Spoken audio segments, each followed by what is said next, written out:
We live in the ultimately shameless world today, the world in which streaming videos off of any website are available on your mobile device, the age in which the pornography industry is a multi-trillion-dollar industry, the point of which, the agenda of which is to make sure every one of you is a consumer of filth in one way or another.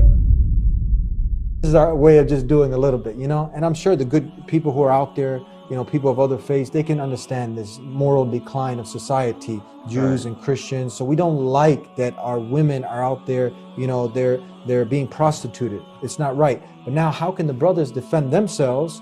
Allah's given us the formula, and their urge is coming out and they're boiling up inside. And you know what? This is a major sin if you fall into boyfriend, girlfriend, and you're involved in illegal sexual intercourse.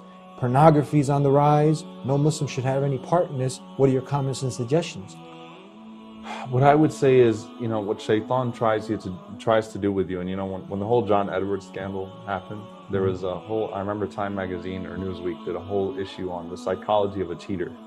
And in essence, when a person cheats, what they try to do is they try to ignore reality and they try to ignore the consequences of their actions. So for example, a person that's cheating on his wife will not pull out his wallet and show the woman that he's cheating with the pictures of his kids and things of that sort.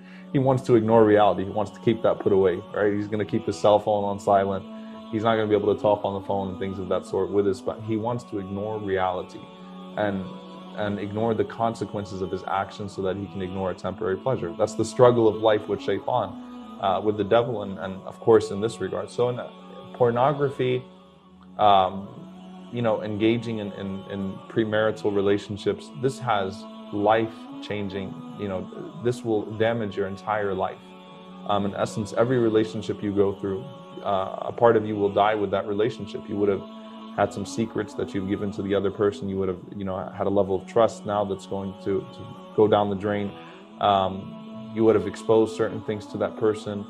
And so, every time you go through one of those, a part of you dies. Your capacity to love dies. You become more suspicious of the next partner, the next partner, the next partner. You become vulnerable. In one medical journal, I forgot which university, they said that a woman who loses her virginity by the age, while still in high school, is likely to have up to 17 partners in the next 5 years. Wow, 17. Yeah, because of the vulnerability, the feeling of vulnerability. So this is for brothers and sisters. You go through relationship, you go through these things, it will have damaging effects on your life, even in marriage. You'll still have those lusts, you'll still have those, you'll still be looking all over the place, and you won't be satisfied at home. And the last thing you want is to, and that's what's happening here in this, here today, unfortunately.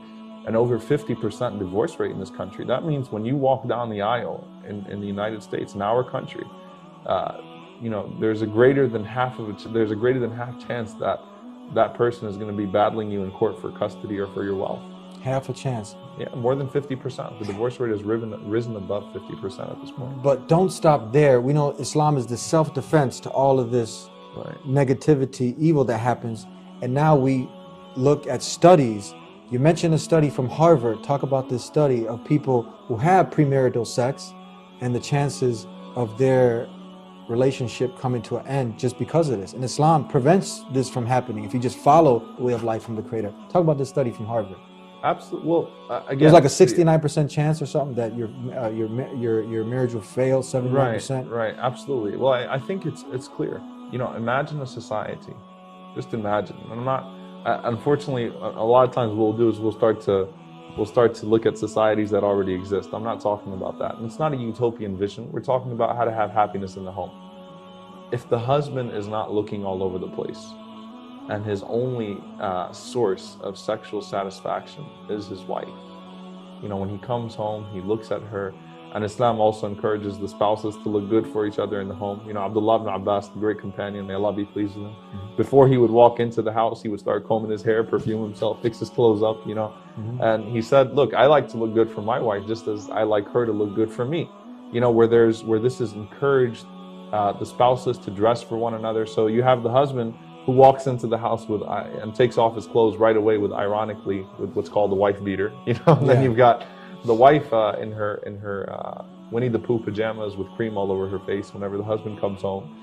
and he's just seeing all those billboards that you're talking about. Now he's looking at his wife in that state, and she's saying, where have you been and what's wrong with you? Then, you know, you're obviously creating something very unhealthy. So the wife will look elsewhere for satisfaction. The husband will look elsewhere for satisfaction, whether it's in the form of virtual satisfaction, in the form of pornography, which unfortunately is, you know, is killing not just our youth today, married couples today.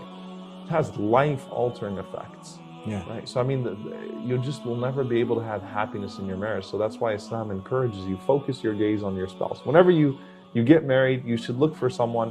One of the things that you should look for is someone that you're attracted to. There's no doubt about it. But once you're there, you're there. That's it.